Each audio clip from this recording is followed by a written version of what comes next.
La Tierra está llena de secretos. No hay lugar en los 5 continentes en el que no encontremos un enigma por desvelar. Explora con nosotros los confines del planeta. Bienvenidos a Mistérica Radio Secreta. Dirige y presenta Belén Doblas.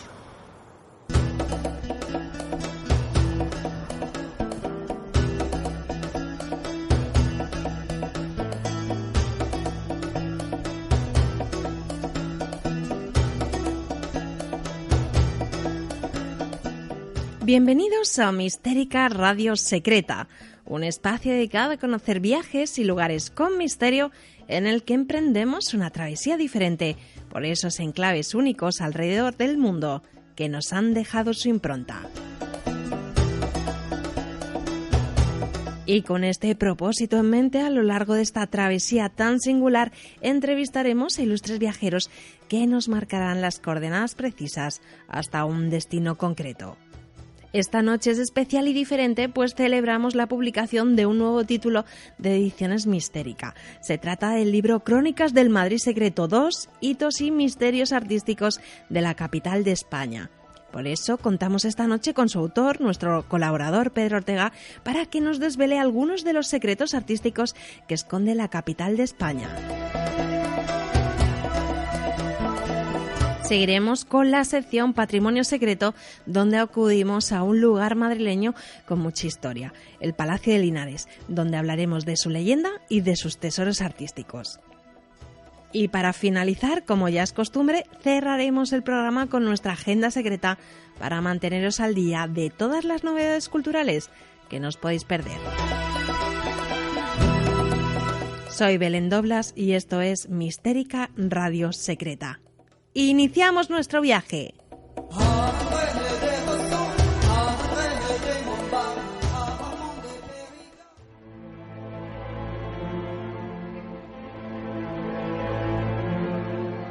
Si hay una ciudad en España que atesore un sinfín de elementos artísticos, esa es su capital, Madrid. Pero, ¿cuáles son los secretos que esconden los edificios, monumentos y obras de arte de nuestra ciudad?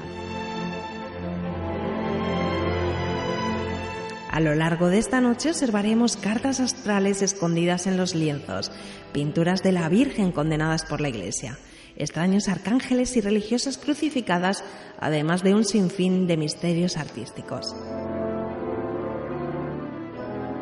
Adentrémonos ya en los secretos artísticos que esconde la ciudad de Madrid. Para conocer los secretos artísticos de la capital de España, contamos esta noche con la presencia de nuestro querido Pedro Ortega, gran conocedor de las manifestaciones artísticas de la ciudad de Madrid.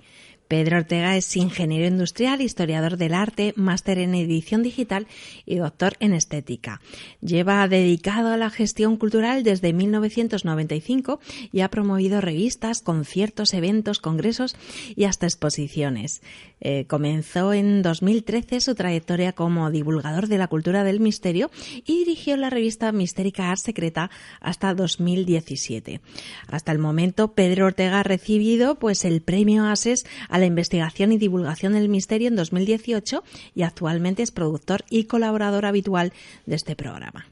Dentro de su trayectoria como escritor podemos mencionar el libro Crónicas del Madrid Secreto de 2018 y El Tarot de Manteña y la Sabiduría Arcana del Renacimiento de 2019, ambos bajo el sello Ediciones Mistérica. Muy buenas noches, Pedro, y bienvenido a tu casa, a Mistérica Radio Secreta. Muy buenas noches y súper contento de estar aquí al otro lado del micrófono en la sección de la entrevista. Claro que sí, pero antes de recorrer las calles de Madrid, queremos invitaros a visitar la aplicación de Lugares Misteriosos en la web misterica.net/lugares, la página Mistérica en Facebook o bien seguirnos a través de nuestra cuenta de Twitter @rep_mistérica. También, si preferís escucharnos en formato podcast, no dudéis en dejarnos vuestros comentarios, darle a me gusta o suscribiros si hemos alcanzado vuestras expectativas. Esperamos que sí. Y esta noche, además, tenemos un regalo para todos vosotros. Os lo revelaremos al final de la entrevista, así que no os la perdáis. pues iniciamos ya este paseo por el arte del Madrid secreto. Así que, Pedro, háblanos pues de la génesis de este proyecto y por qué decidiste continuar con este segundo volumen, además centrado en las curiosidades artísticas de la capital.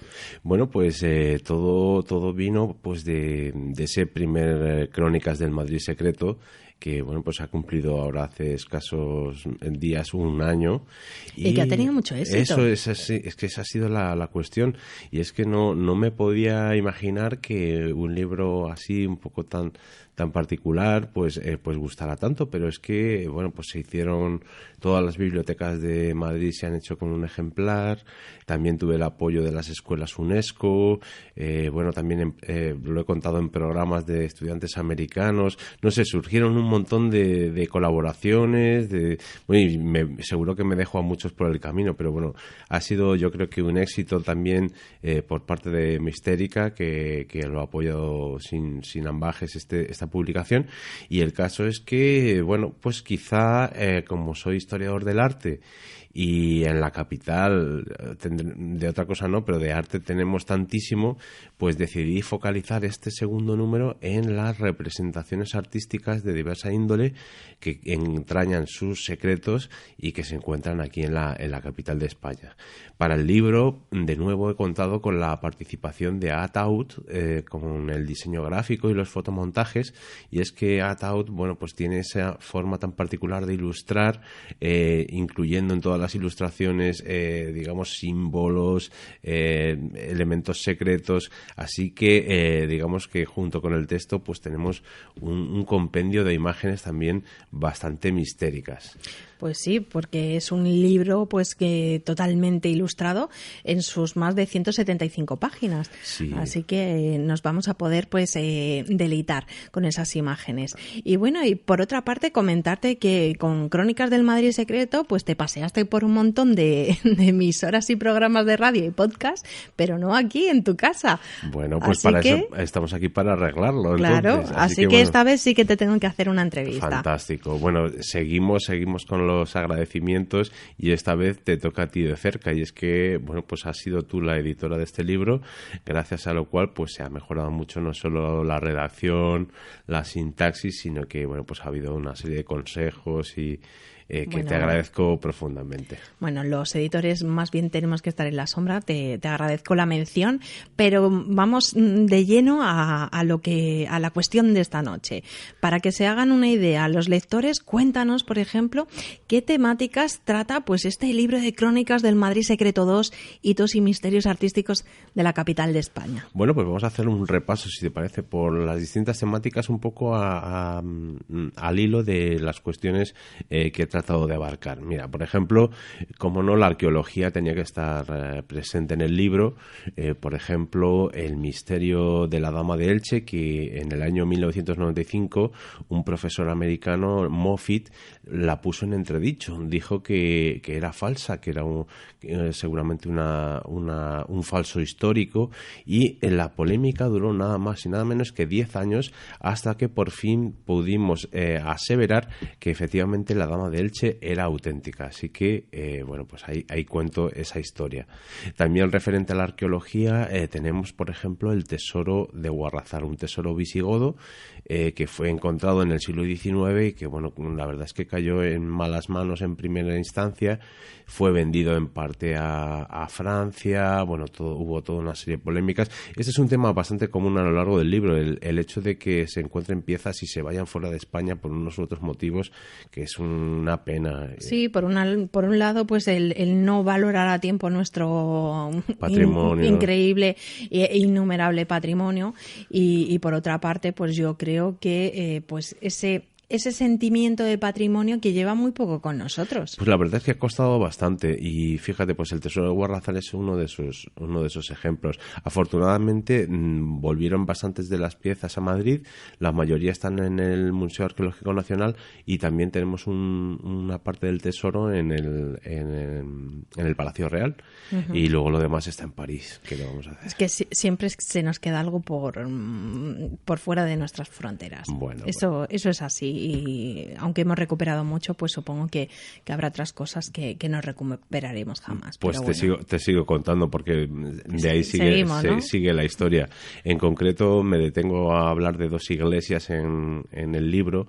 La primera de ellas es San Baudelio de Berlanga, en Casillas de Berlanga, en Soria, en la cual, bueno, pues sufrimos también otro terrible expolio, ¿no? Allí la llaman la Capilla Sixtina de Castilla, porque hay pinturas del periodo románico, y se dice además que pudo haber tanto artífices cristianos como musulmanes. Y bueno, pues esto en los años 60 fueron vendidas las pinturas a los americanos, se desató una polémica también terrible, y afortunadamente parte de las pinturas han venido a parar al Museo del Prado, y por eso un poco pues las cuento en el libro. Y luego otro ejemplo de románico en la capital de España, que quien conozca un poquito nuestra historia, eso es imposible. Sí y no. Es imposible porque por la Fundación de Madrid no pasó por aquí el arte románico, pero tenemos traída de Ávila la ermita de San Isidoro.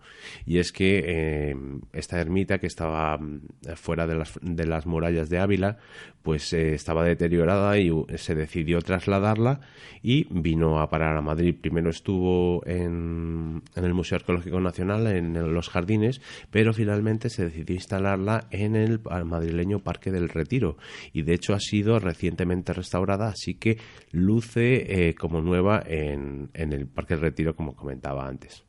Luego otro de los temas que trato, y que quizá es el de mi especialidad, es la iconografía. El leer los cuadros para saber qué significan los signos o elementos que allí aparecen.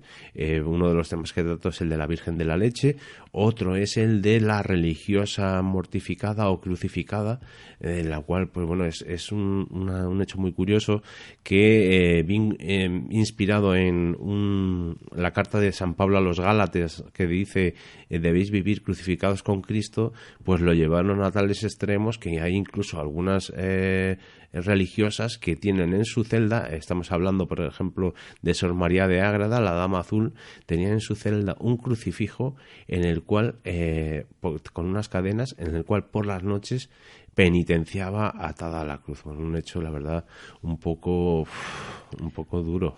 Sí, sí. Y luego, por ejemplo, otro tema iconográfico que trato son los distintos arcángeles, y sobre todo los arcángeles arcabuceros, que son muy poco conocidos, que están en el Museo de América, y que es una representación como, bueno, los arcángeles son el nivel superior al de los ángeles, y que luchan contra las fuerzas del mal. Pues en aquella época, pues eso, en la conquista de la Nueva España, que es el actual México, pues se representaba a los arcángeles. ¿Con qué arma? Pues con el arma que había en la época, que era el arcabuz. Sí, sí, vestidos además claro, a la moda, claro que sí. Así que estos ángeles, pues estos arcángeles son bastante curiosos. Otro de los temas que se tratan en el libro es el zodiaco y la carta astral. En el caso del zodiaco, bueno, como sabemos, el Prado tiene una colección tan vasta, tan ingente de obras, que muchas de ellas las ha decidido donar o dejar en depósito en distintas instituciones. Y, por ejemplo, tenemos de la mano de Francesco Bassano, un pintor renacentista de los siglos XVI y XVII, y que tiene una serie de los meses con su signo astral correspondiente. Y el caso es que, por ejemplo, Escorpión y Tauro los tenemos en la Facultad de Física de la Universidad Complutense de Madrid. O sea que tenemos esos elementos son el Prado fuera del Prado. Luego también, si te parece, luego lo comentamos un poco más a fondo, pero también hay un cuadro con vinculación astrológica, que es el retrato de Matthäus Schwarz en el Thyssen, que también me hago cargo de. Pues nada, luego nos lo cuentas. Luego os lo cuento con más detalle. Luego tenemos también estatuas. En el primer número de Madrid Secreto, en el Crónicas del Madrid Secreto, hablamos de las Cibeles en 2 capítulos. Y en este caso, pues me hago cargo también, como no podía ser de otra manera, de sus compañeros Neptuno y Apolo. Así que las estatuas están también presentes. Cómo no, la figura de Goya. Goya es quizá mi pintor favorito, Y bueno, si bien en el primer Crónicas del Madrid Secreto hablábamos de los cuadros brujeriles que encargó la duquesa de Osuna para el Parque del Capricho, en esta ocasión nos vamos a la Real Academia de Bellas Artes de San Fernando, en la cual hay una colección bastante importante de cuadros de Goya. Entre ellos está el que yo diría que es mi lienzo favorito, que es el llamado Entierro de la Sardina, que de alguna manera preconiza las pinturas negras. Luego hay también una serie de cuadros que nos hablan de escenas pues poco edificantes, como puede ser Los Disciplinantes de la década de 1810, en el cual pues se muestra a esos personajes, a esas personas que en la Semana Santa, delante de la procesión, iban digamos fustigándose o dándose latigazos, como se sigue haciendo también en algunos lugares en la actualidad. Y hay otros lienzos, por ejemplo, que recogen cómo era la vida de un manicomio, con lo cual Goya se está acercando ya a lo que van a ser sus pinturas negras, en los cuales ese horror de la vida pues se va a manifestar de una manera tan virulenta. El romanticismo también es un tema que tocamos en el libro, y por ejemplo hay un periplo, una pequeña ruta por el Museo del Romanticismo de Madrid, entre cuyas obras podemos destacar, por ejemplo, el retrato de Mariano José de Larra, que como sabemos pues fue uno de los ilustres románticos de Madrid que desgraciadamente falleció por suicidio.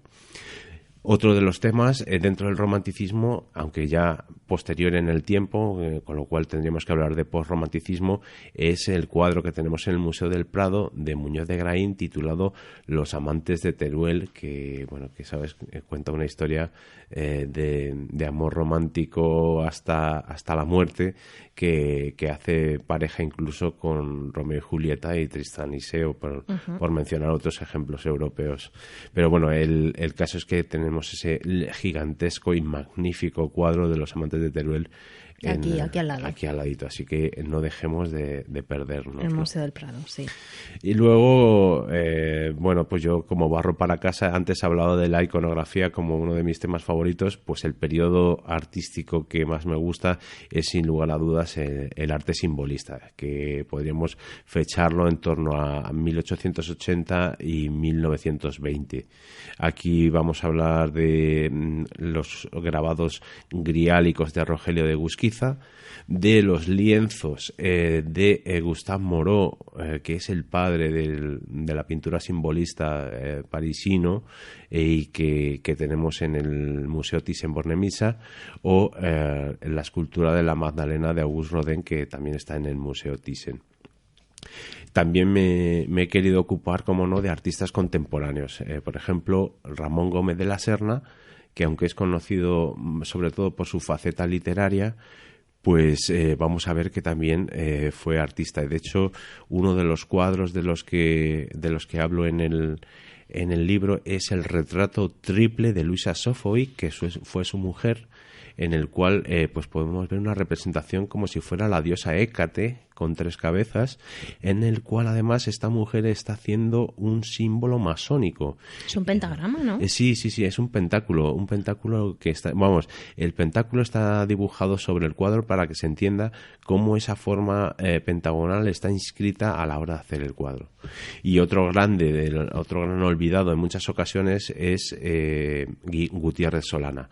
Gutiérrez Solana tiene unas grandes pinturas negras al albor de Goya, y que representan esqueletos, muerte, y que fue compañero también de Gómez de la Serna en algunas de las tertulias literarias. También nos ocupamos en el libro de arquitectura, que ya no existe en Madrid, que ya no existe porque ha dejado de existir o porque fueron proyectos que no se llevaron a cabo.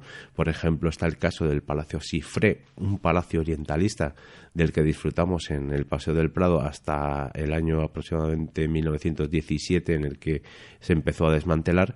Y también hablo de proyectos piramidales, algunos de ellos de la mano de Goya, y otro que es un caso muy curioso, que yo creo que lo hemos comentado en alguna ocasión, es la idea que se tenía de que quizá el el Valle de los Caídos pudo tener un primer proyecto que hubiera sido una pirámide. Unos cuantos bocetos. Sí, pero la verdad es que fueron conatos, pero realmente Franco no valoró nunca esta posibilidad, y de hecho yo he tenido la oportunidad de ver todos los proyectos que se barajaron para el Valle de los Caídos y todos tenían una gran cruz. Así que esto de la pirámide, pues es solamente un hecho que era un posible preconizador del Valle de los Caídos, pero se ha comprobado que no es. Uh-huh. Y la despedida del libro es, como no, el cementerio de todos los madrileños, el cementerio de la Almudena, que tiene la particularidad de estar edificado en estilo modernista, en algunos casos siguiendo las líneas que tenía Gaudí en sus obras, no solo las catalanas, sino alrededor de España.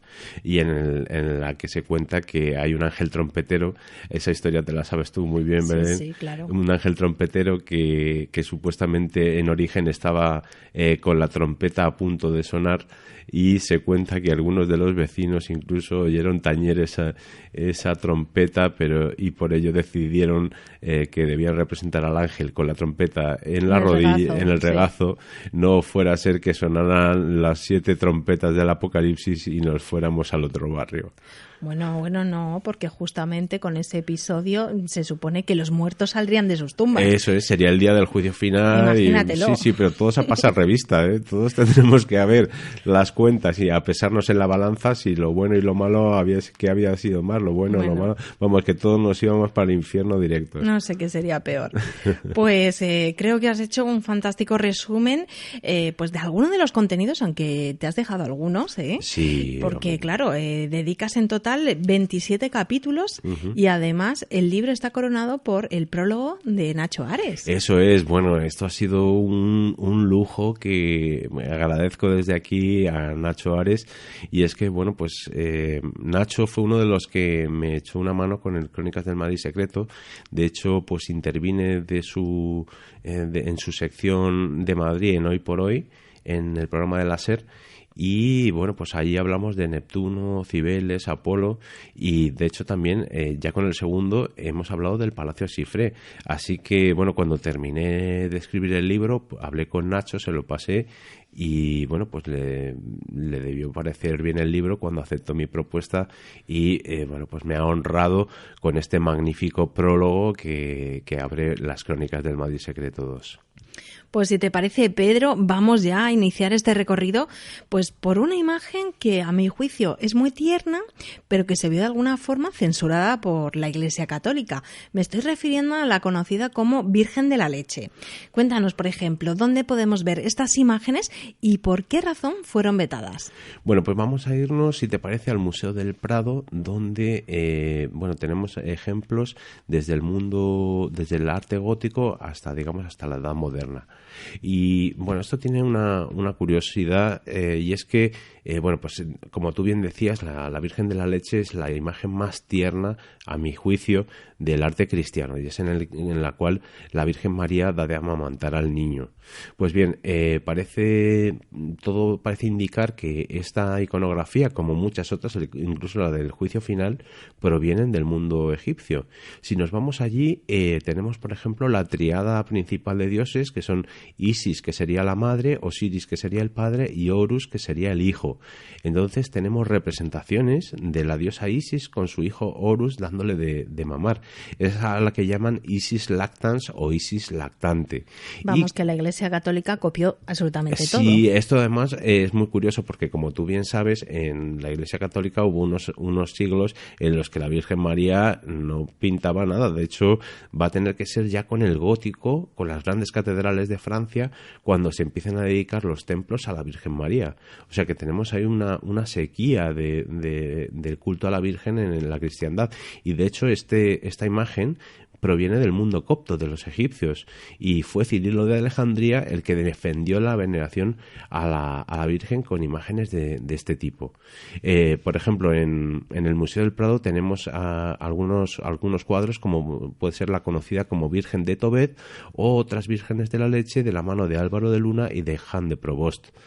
Como bien decías antes, el Concilio de Trento, que bueno, se las gastaban como se las gastaban en Trento, entre otras cosas, prohibieron este tipo de representaciones por considerarlas impuras. O sea, la Virgen no podía dar de mamar a su hijo supuestamente en los cuadros. Pero esto contrasta con un hecho que la verdad a mí me sorprende muchísimo. Mientras esa representación estaba prohibida, había otra serie de representaciones en que la Virgen amamantaba a varios santos. Esto puede sonar curioso, pero es que se ven los lienzos en los que la Virgen aprieta su pecho y sale un hilito de leche que alimenta a santos como San Agustín, San Bernardo, Santo Domingo o San Cayetano. A ver, entiendo que era pues alimentar el espíritu. Sí, alimentar el espíritu. Una metáfora, pero madre mía, o sea, prohíben que sí, no tiene mucha lógica. Y luego hay otro ejemplo también parecido a este de los santos que tiene un poco más de sentido a mi juicio y que es el alimento de la Virgen a las almas del purgatorio para ayudarles en su tránsito hacia el cielo. Forma de purificación, ¿no? Eso es. Pues eso es lo que te cuento de la Virgen de la Leche. ¿Qué Telita, te parece? Bueno, pues que en la Iglesia Católica nunca nos deja de sorprender las cosas como son. Eso es. Pues cambiamos de tercio, ya que en el Museo Thyssen contamos con un cuadro sorprendente en el que aparece representada una carta astral que antes nos avanzabas. ¿Qué sabemos de este lienzo y qué es lo que representa? ¿Y qué es lo que oculta? Bueno, eso es. En primer lugar, vamos a decir al rey lo que es del rey y al César lo que es del César. Me parece bien. Este ejemplo viene de mano de Javier Sierra en la serie Otros Mundos, que por cierto va a estrenar ahora dentro de muy poquito su segunda temporada.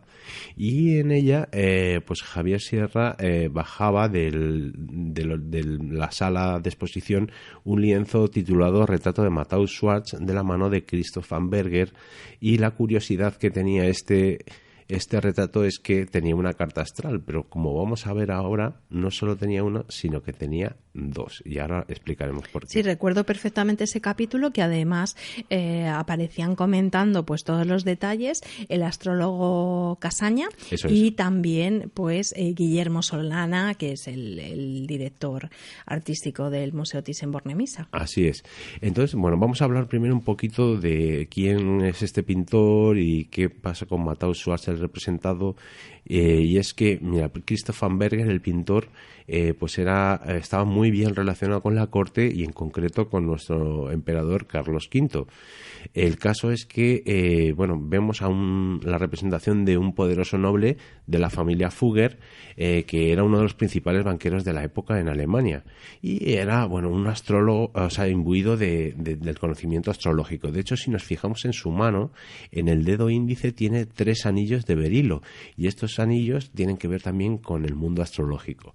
Bueno, decía que hay dos cartas astrales. Sí, y además que va vestido de negro, de riguroso luto. Eso es, y el luto en este caso no quiere decir que se le haya fallecido alguien de su familia, sino que el negro era un tinte muy difícil de conseguir, era muy caro, por tanto aquel que aparece vestido de negro es síntoma de que es muy rico y muy poderoso. Bueno, y nuestro querido Felipe II, recordemos que siempre iba vestido de negro y riguroso. Nuestro querido Nacho Ares en el programa anterior pues comentaba que esa forma de vestir, eligiendo siempre el color negro, era un color típico de la realeza en el Antiguo Egipto. Así es. Bueno, pues mira, si te parece, vamos al grano con este asunto y las 2 cartas astrales que te mencionaba. En primer lugar, sobre el alféizar de la ventana vemos una hoja de papel en la cual figura la fecha de nacimiento de Matthäus Schwarz, que era el 20 de febrero de 1497, y si nos fijamos pone también un detalle que es el de las 6:30 de la tarde, así que sabemos que es por esto Piscis, ascendente Piscis. Entonces, ¿qué me dirías si este hombre, tocado por este halo de astrología, se casa con una mujer que es Virgo, ascendente Virgo, que si nos fijamos en la carta astrológica son 2 signos opuestos y por tanto complementarios? ¿Tú crees que fue una casualidad o que efectivamente Matthäus Schwarz buscó a una mujer que cumpliera ese requisito para casarse con ella? Pues que buscaba una mujer que reuniese todos esos requisitos. Además, piensa que en aquella época eso de casarse por amor pues como que no era muy común. Bueno, pues tienes toda la razón, yo estoy contigo y ese fue un poco el elemento. Pues fíjate, luego esa es un poco una carta astral, digamos, escrita de puño y letra, pero si nos fijamos en el fondo azul del cuadro, que es una ventana, tendríamos una representación, digamos que es la tradicional, en la que se representan los zodiacos y las cartas astrales desde la Edad Media, y que está formado por un cuadrado dentro de otro cuadrado con toda una serie de triángulos en el interior. Pues bien, lo que se representa en cada uno de esos triángulos son el ascendente y los distintos signos zodiacales, y en cada uno de los espacios se representa el planeta que está situado en cada una de las constelaciones, con lo cual la carta astral nos da, digamos, tanto la información del horóscopo general como del ascendente, como los lugares en los que están los planetas en ese momento concreto. Y lo más curioso es que esta carta astral, digamos, con esta forma tradicional, lo que nos está representando es la carta astral del momento de la boda, y lo vemos que está también en el retrato que hace pareja con que por cierto se encuentra en una colección en Suiza, que representa a su esposa y que contiene también esta misma carta astral.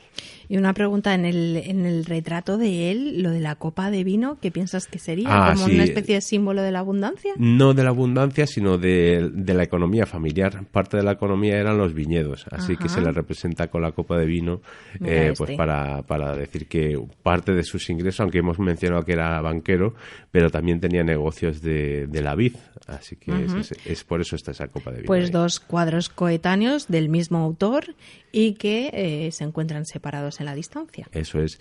No sé si quieres que te cuente alguna anécdota de algunos seguidores de la astrología que tienen que ver incluso con alguno de nuestros reyes, Felipe II en concreto, que tanto te... Por supuesto, claro, pues te lo cuento. Bueno, pues en esta época, en el Renacimiento, hay, pues causa furor el tema astrológico entre algunos gobernantes. Mira, podemos mencionar al Leonello d'Este en Ferrara, en Italia. Y este hombre estaba tan obsesionado por la astrología que, en función del planeta dominante de cada día, vestía de un color o de otro, y de hecho no daba ni un solo paso ni tomaba ni una sola decisión si no era consultando previamente con su astrólogo. De hecho, este Leonello d'Este está vinculado con la factura posible del tarot de Mantegna, del que ya hablamos aquí hace algún tiempo. Y luego, ¿quién te puedes imaginar que es el astrólogo más famoso de la época? Pues otro que no puede ser sino Nostradamus. Pues a Nostradamus, Enrique II de Francia le encargó una carta astral de Felipe II con el fin de amedrentarle, con el fin de decirle: Felipe, vas a tener mal los astros y prepárate. El caso es que llegó la comitiva a ver a Felipe II, le entregan la carta astral, él paga el dinero y directamente la lanza al fuego, porque no quería hacer ni caso a estos augurios de Enrique II. Hizo bien. Bueno, pues esa es un poco la historia que te quería contar. Pues cambiamos las cartas astrales por las esculturas, ya que creo que en Madrid tenemos al menos 2 reproducciones de un personaje mitológico conocido como Hermafrodito. Cuéntanos, Pedro, pues por ejemplo, ¿dónde se encuentran estas obras y cuál era su significado real? Bueno, pues mira, en realidad tenemos, como bien decías, 2 ejemplos en Madrid, que son en la Real Academia de San Fernando y en el Museo del Prado. Y es que este Hermafrodito, se adelanta en muchos años a lo que hoy, digamos, son un poco las reivindicaciones LGTBI, porque nos está hablando de la bisexualidad. Y ahora comentamos un poco su historia.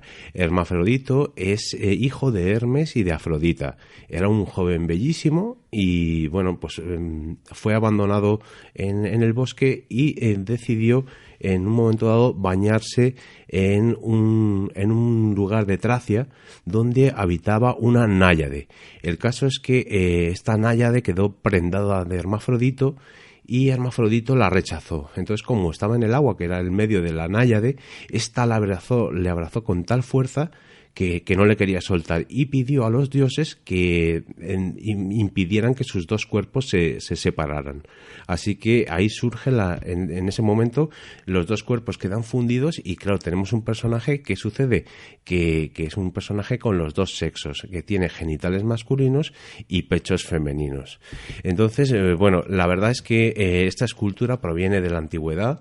Sabemos que hubo un original griego, que es el que relataría esta imagen mitológica, pero solo conservamos una copia romana del siglo II que está actualmente en el Museo del Louvre en París. Y, como decía, tenemos en la Real Academia de Bellas Artes de San Fernando una copia anónima, y la del Prado sabemos que es de mano de Matteo Bonuccelli. Así que invito a nuestros oyentes a que se pasen por estos dos lugares a ver esta singular y representación, digamos, de la bisexualidad. Y llegamos ya a finales del siglo XIX, además creo que este es tu periodo favorito de la historia del arte, para encontrarnos pues con una obra de Rodin, el autor del famoso Pensador. ¿Con qué obra contamos en Madrid de este escultor y por qué es relevante para que aparezca en tu libro? Bueno, pues bien. Si alguno está paseando por Neptuno, por el Paseo del Prado, que no deje de darse un saltito al hall del Museo Thyssen, porque esta obra se puede ver sin necesidad de pagar la entrada. Está junto al acceso a la colección permanente. El caso es que se trata de un mármol de Rodin, que sabemos que es anterior a 1905, porque solo conservamos una foto de esta fecha, y lo curioso de esta representación es que tenemos a Cristo en la cruz, abrazado por la Magdalena, que está desnuda. Así que podríamos decir que en primer momento podría tratarse de una herejía. Además es que en esa época, y como bien decías, en mi periodo del Día de la Historia del Arte favorito, nos encontramos, por ejemplo, en cuadros, fíjate, hay uno de Lovis Corinth que representa a Magdalena desnuda, enseñando un pecho y con abrazada a Cristo desnuda, y con la cabellera pelirroja. Así que tenemos una representación de la femme fatal.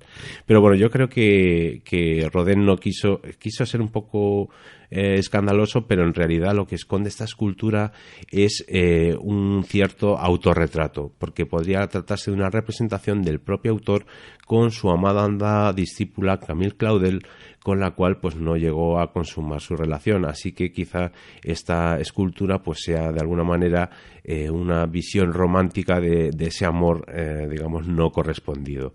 Y solo mencionar, está recogido en el libro, que sobre esta escultura hay un texto precioso del poeta y escritor Rainer Maria Rilke, que de alguna manera elogia esta obra de Rodin. Uh-huh. Además, en tu libro también pasa revista a la pintura victoriana, que apenas está representada en las colecciones españolas, pero que en el Museo del Prado pues contamos con una pieza singular titulada La siesta, del pintor británico Al-Matadema.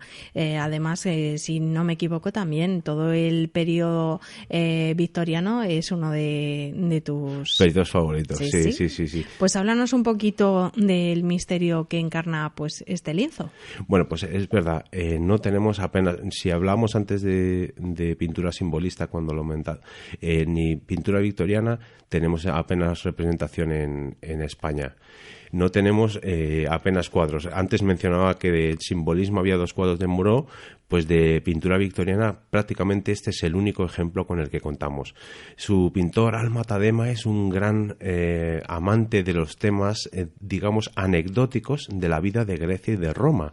Y en este caso lo que nos está representando es la siesta de un maestro y su joven discípulo, que está, digamos, ambientada por una mujer que está tocando un instrumento musical que es llamado aulos o diaulos, que es la flauta doble. Y esto, la cuestión que nos llama la atención de este cuadro es que no sabemos en qué consistía o cómo sonaba la música de Grecia y de Roma, porque no nos ha quedado representaciones de notación musical que nos hablaran de cuáles eran esas melodías. Sí que se ha podido reconstruir este instrumento y sabemos por lo menos cuál es su timbre, sabemos cómo sonaba, pero no sabemos en realidad qué música tocaban. Y lo curioso es que de este aulos o diaulos tenemos también una figura original griega que se encuentra en el Museo Arqueológico Nacional. Pues para ir terminando la entrevista quería preguntarte por otro pintor, sí, esta vez cántabro, Rogelio de Egusquiza, uno de los pocos pintores simbolistas españoles. ¿Qué pinturas suyas se encuentran en Madrid y por qué es tan importante en su obra la búsqueda del Grial? Bueno, pues Rogelio de Egusquiza fue uno de los poquitos españoles vinculados con el arte simbolista que comentábamos antes y, bueno, pues es compañero, podríamos decir, de Julio Romero de Torres o del pintor canario Néstor.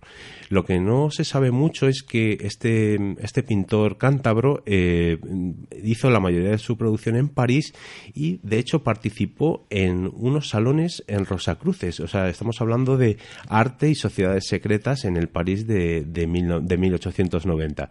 Bueno, pues el caso es que Rogelio de Egusquiza era un fanático de Wagner, que para mí es el gran recuperador del tema del Grial en el siglo XIX.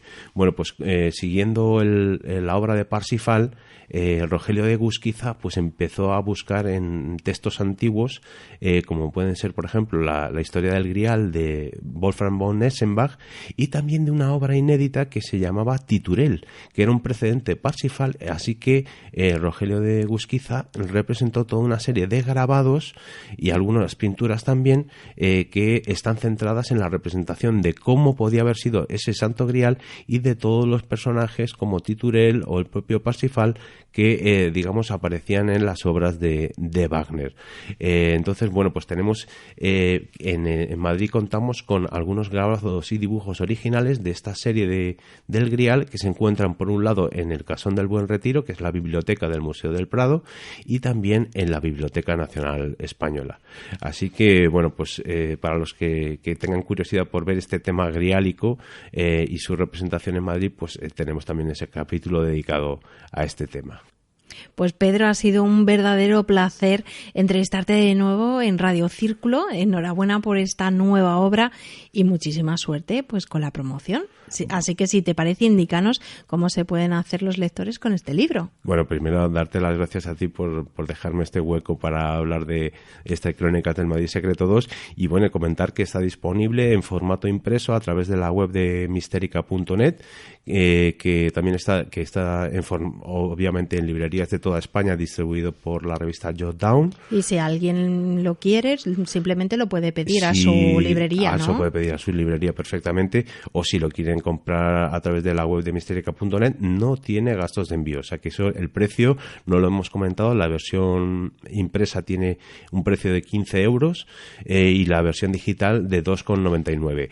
Están también, a partir de hoy, en la tienda de Amazon, tanto el formato impreso como el digital, aunque el digital no tiene ilustraciones, eso es importante. Es una pena. Desde mi punto de vista, sí, como lectora, a mí es que me gustan las imágenes. Bueno. Pero bueno. Bueno, y como decíamos al principio, hay también una sorpresa para todos nuestros oyentes, y es que desde ya mismo hasta el domingo 22 de diciembre de 2020, que es este próximo, os podéis descargar de forma gratuita la versión digital de la plataforma Amazon del libro Crónicas de Madrid Secreto 2, así que, por favor, bueno, si queréis acercaros a esta web, bajároslo, y si os gusta, pues un comentario sería muy bienvenido por vuestra parte. Una pequeña reseña, ¿no? Eso es. Si se puede, pues ayudaría muchísimo a que el libro se diera a conocer. Así que, bueno, pues con esto dar las gracias de nuevo y que esperemos que les guste a todos estas crónicas del Madrid Secreto 2, hitos y misterios artísticos de la capital de España. Pues lo dicho, Pedro, te deseamos mucho éxito y que sigas escribiendo pues libros tan interesantes como este para contárnoslo luego todo aquí en tu casa, en Mistérica Radio Secreta. Pues muchísimas gracias. Y venga, prepárate que viene ahora tu sección. Eso es. Muchas gracias y hasta el próximo viaje.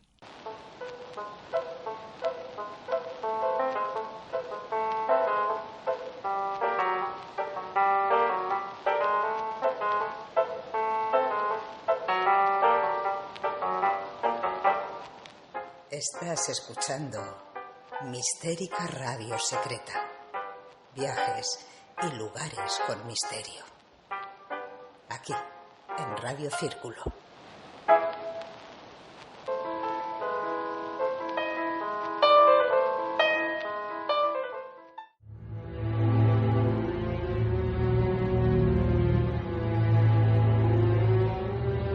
Patrimonio secreto. Y llega ya el momento de nuestra sección Patrimonio Secreto. Muy buenas de nuevo, Pedro. ¿Hasta dónde nos desplazamos esta noche? Buenas de nuevo, Belén. Como hoy el programa está dedicado a la ciudad de Madrid, pues he pensado que a nuestros oyentes les gustará que descubramos una de las joyas arquitectónicas y decorativas de la ciudad, a la vez que se trata de un lugar que tiene su leyenda y, según algunos investigadores, también actividad paranormal. Me estoy refiriendo, como no, al Palacio de Linares, la actual Casa de América. Pues me parece perfecta la elección y si te parece, pues cuéntanos primero dónde se ubica este palacio, aunque de todos es sabido su ubicación, quiénes lo fundaron y en qué época. Pues vamos allá. El Palacio de Linares está ubicado en el corazón de Madrid, en la madrileña Plaza de Cibeles, y sus fachadas dan al Paseo de Recoletos y a la calle de Alcalá, un lugar privilegiado sin lugar a dudas. Respecto a su fundación, corrió a cargo de José María Murga y Reolid, marqués de Linares y vizconde de Llantero. Se trata, por tanto, de la que fue residencia oficial de los señores de Murga. Este título nobiliario fue otorgado a José María Murga por nuestro efímero rey Amadeo I de Saboya en enero del año 1873, justo un mes antes de que renunciara al trono. El marqués de Linares, después de adquirir estos terrenos a un bajo precio, erigió este palacio entre los años 1872 y 1890 y hay que señalar que fue realizado en honor a su mujer Raimunda de Osorio y Ortega y fue concebido como un lugar de residencia para la familia.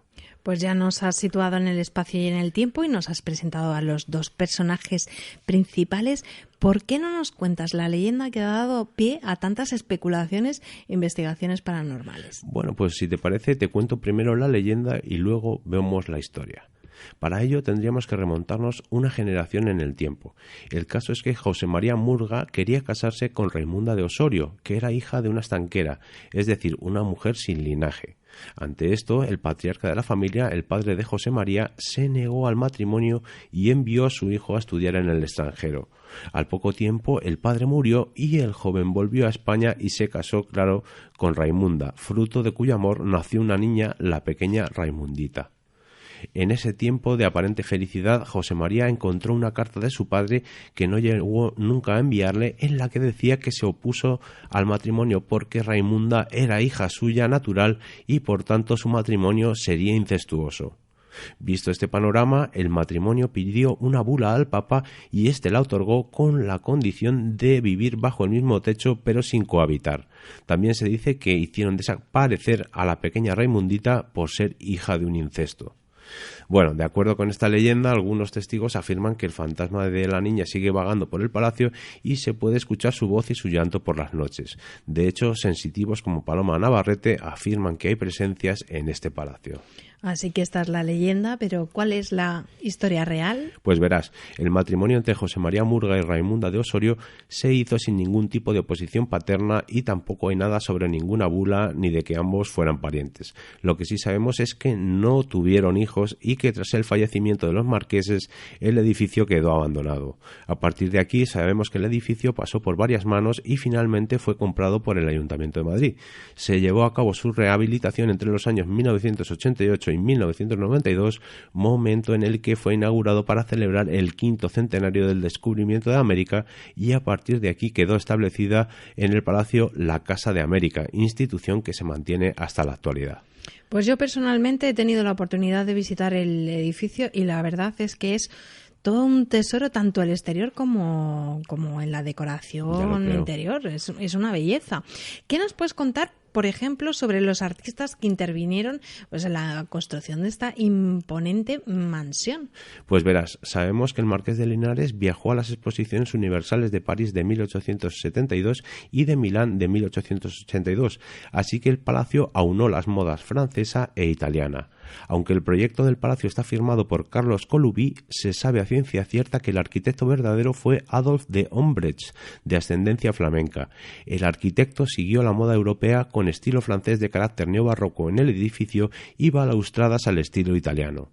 Pero a mi gusto lo más bello del palacio está en la decoración interior. Ya lo creo, el interior es algo impresionante, así que si te parece, pues háblanos de sus estancias y de los artistas que las decoraron.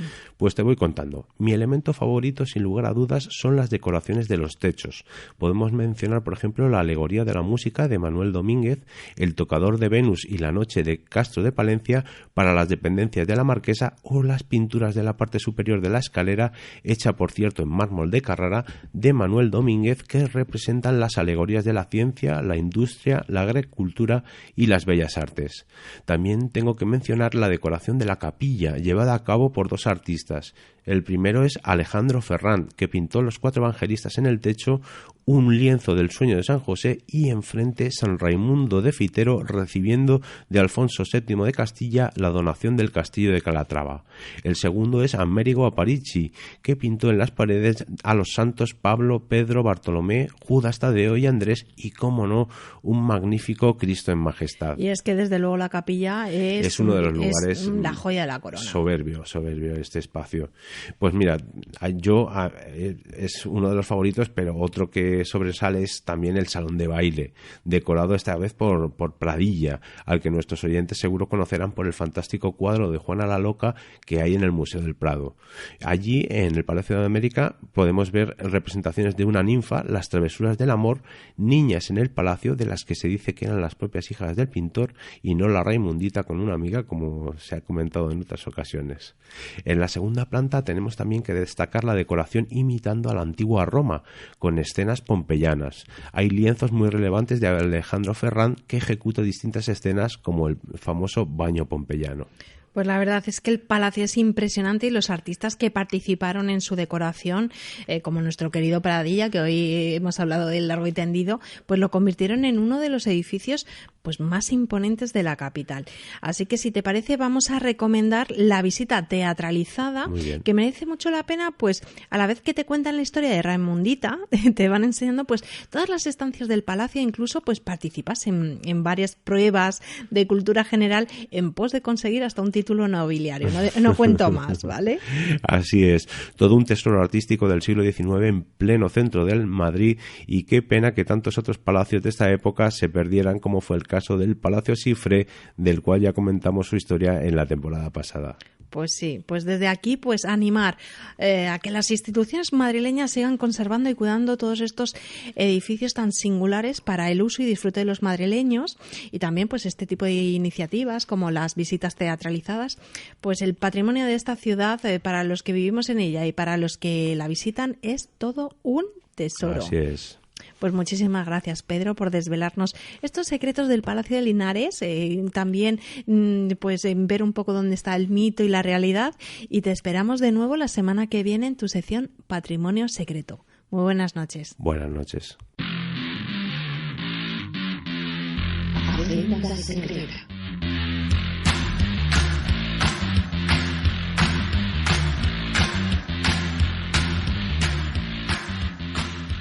Y llega ya el momento de nuestra agenda secreta de esta semana, y comenzamos, como es costumbre, con una novedad literaria. ¿Qué título nos propones en esta ocasión, Pedro? Pues si te parece, vamos a hablar esta noche de un libro que lleva por título Los misterios del Camino de Santiago, leyendas, milagros e historia de la ruta jacobea, escrito por José María Blanco Corredoira y publicado en la editorial Almuzara. El libro, la verdad es que tiene una pinta estupenda, pero ¿qué nos podemos encontrar dentro y qué novedades aporta? Pues lo cierto es que en la mayoría de las publicaciones sobre el tema suelen hablarnos o bien del camino interior, de quién fue Santiago de Compostela, de los hitos del camino o de curiosidades como el vínculo que existe con el juego de la oca. Pero en esta ocasión José María Blanco Corredoira nos aporta un enfoque transversal que trata de encontrar aspectos legendarios, historias y curiosidades, y que está muy en la línea que seguimos en Mistérica. Trata de responder a preguntas acerca de cómo fueron redescubiertos los restos del apóstol Santiago, cuál es el milagro del Cebreiro, la relación entre Carlomagno y el Camino de las Estrellas, o cuál es la historia de las meretrices en el camino. Por supuesto, tampoco pueden faltar las órdenes militares como los caballeros de la Orden de Santiago o las prácticas mágicas y los hechizos amorosos. Vamos, todo un compendio de historias paralelas que no se suelen contar acerca del Camino de Santiago, basadas tanto en leyendas que han perdurado como en hechos históricos contrastados. Así que recomendamos este título, que nos servirá sin lugar a dudas para mirar al Camino de Santiago con otros ojos. Pues tomamos nota de este título tan sugerente, pero antes de despedirnos queremos rendir nuestro particular homenaje a Claudio Rodríguez, actor y uno de los más grandes actores de doblaje de nuestro país, que nos dejó a primeros del mes de diciembre a la edad de 86 años. Durante su carrera, Claudio puso voz a personajes tan emblemáticos como Charlton Heston, el personaje de dibujos animados Willy Fogg, el Drácula anciano de Francis Ford Coppola, que a mí personalmente me enamoró, y Dumbledore de Harry Potter, entre muchos otros. Nosotros tuvimos el gran placer de contar con él para la careta de entrada de nuestro programa, así que, como imaginaréis, para nosotros también ha sido muy triste. Desde aquí rendirle nuestro particular homenaje y darle el pésame a toda su familia y amigos. No obstante, seguiremos teniéndole muy presente en cada uno de nuestros programas, ya que seguirá siendo, por supuesto, nuestro embajador programa a programa para acompañarnos a explorar los confines del planeta en Mistérica Radio Secreta. Pues Claudio, hasta siempre, un placer haber sido nuestro embajador y haber creído en este proyecto. Y ahora sí llega ya el momento de despedirnos. Sabéis que podéis volver a escuchar todos nuestros programas en formato podcast desde la web de radiocírculo.es, también en misterica.net o en los audioquioscos de iTunes, iVoox, Spotify, Google Podcast, donde siempre os animamos a que nos dejéis vuestros comentarios. Además, nos podéis seguir escuchando en Mundo Insólito Radio, en Radio Viajera, en la Radio de la Historia y en Uniradio Jaén, donde también se retransmite el programa. Un placer haberos acompañado de parte de todo el equipo: Pedro Ortega en la parte técnica y en la producción, Javier Sanz y Malena Castro en redes sociales y comunicación, y al micrófono una servidora, Belén Doblas. Muy feliz fin de semana y nos escuchamos aquí, en Radio Círculo, donde todos los jueves de 8 a 9 de la noche tenéis una cita con Mistérica Radio Secreta. Mil gracias por elegirnos, escucharnos y estar siempre ahí. Hasta el próximo viaje.